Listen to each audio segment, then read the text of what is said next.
When you are struggling with unwanted, painful, intrusive thoughts, it's very tempting sometimes to try to suppress those thoughts when they come up. It's tempting to try to swat the thoughts away or try not to think of them, or to try all kinds of methods to try to basically avoid or suppress this thought. However, when it comes to dealing with intrusive thoughts, when it comes to overcoming unwanted intrusive thoughts, this is always the wrong approach.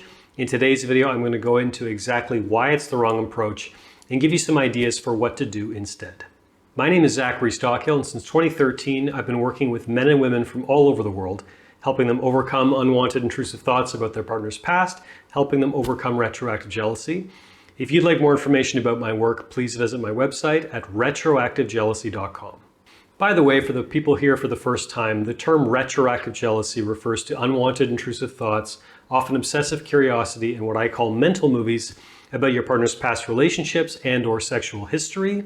It's pure hell, and a big component in the very painful and frustrating experience of retroactive jealousy is often, as I just said, painful, unwanted, intrusive thoughts about your partner's past. And when you're struggling with painful, unwanted, intrusive thoughts, it's very easy to feel frustrated and to almost lash out at the thoughts as they come up, or feel like you want to suppress them, or you want to just try not to think about them. You basically want to try anything you can to kind of swat them away mentally and suppress them as much as possible. But this does not work for a very simple and straightforward reason. So for everyone watching this, I want you to try a little thought experiment. I want you to close your eyes with me and try as hard as you can to not think of a pink elephant. Let's just take a few moments. Try not to think of a pink elephant. Whatever you do, do not think of a pink elephant. I don't know about you, but I spent the past 10, 15, 20 seconds thinking about a pink elephant. You're probably thinking right now about a pink elephant, and when you closed your eyes, if you followed along with me, you were probably thinking about a pink elephant. When you tell someone not to think of something, guess what they think of? When we try ourselves to not think of something, guess what we spend our time thinking about? The mind is a funny thing, and if we focus on not doing something, quite often, counterintuitively, we actually end up doing that thing that we're trying to suppress or avoid doing.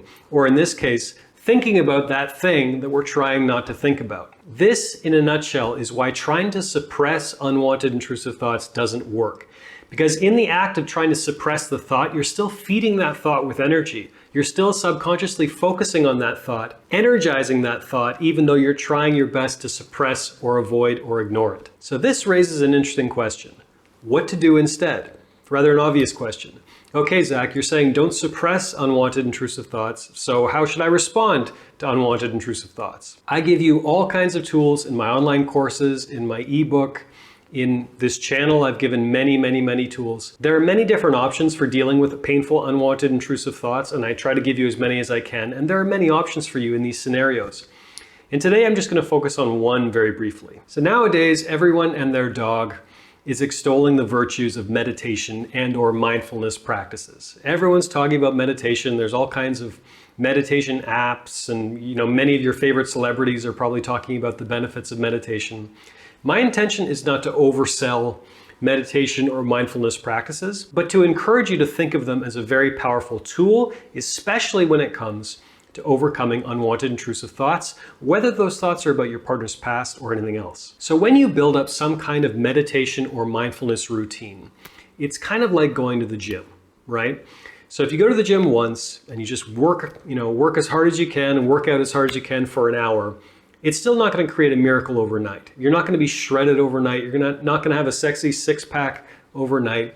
It takes time. It takes cultivating the habit, putting in the hours consistently before you start to see results. When it comes to experiencing the full benefits of any kind of meditation or mindfulness practice, consistency is what's truly important. And it's the same with working out. That's why I try to draw that example.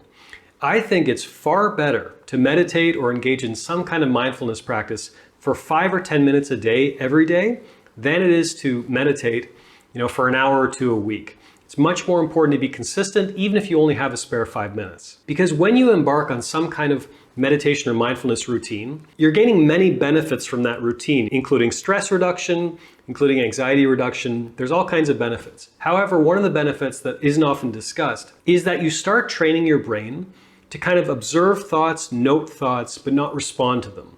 You train your brain to observe thoughts without energizing them, essentially. Observing thoughts almost like clouds in the sky without feeding them with energy, without identifying with them, without latching onto them, without trying to suppress them. It's almost like noticing and then going back to your practice.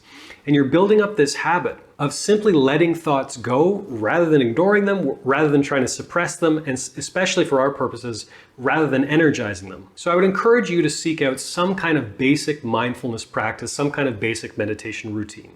If you want to engage with my work, if you like what I'm saying in this channel, if you want to go deep into mindfulness and meditation practices that are designed specifically for retroactive jealousy sufferers, I've got a bunch of stuff on offer.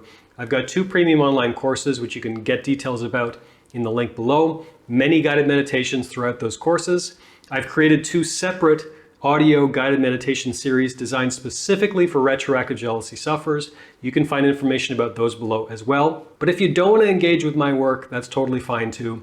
There's all kinds of meditation, products and apps and stuff out there. My basic recommendation is to try to find something, some practice or some meditation or some kind of mindfulness routine that works for you. And above all, stay consistent with it. To my mind, this is one of the best ways that you can build up that muscle of overcoming unwanted intrusive thoughts.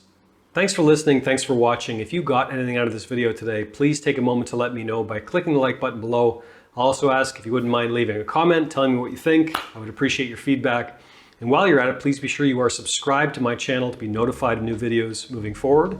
Thanks again for watching, and I'll talk to you soon.